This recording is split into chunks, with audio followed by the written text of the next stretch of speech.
Hi guys, maayong udto. So des ako nagulat-ulat ko kay Eric kay nagpalit siya dito sa City og brake master. So matud pa niya gapon na nawag siya sa kuha kay iya daw sakyanan mo slide ang brake.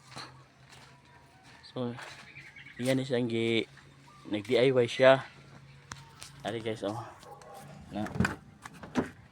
So kasagaran jud sa mga sakit sa brake master pag mo slide na siya o magbawas na siya fluid gikan diri sa kana reservoir kini iyang rubber cap kini na ini kini isa.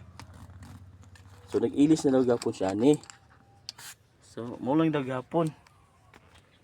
So bisag bag-uyang hydrovac. Mo gapon ang problema ba. So ginana ko siya nga palitin na yun na siya assembly nga brake master.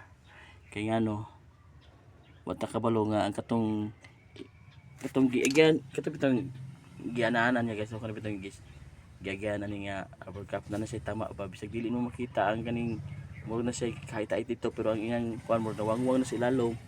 So bawas ka po ng iyang kuan brake fluid. So na si Eric oh nabot na.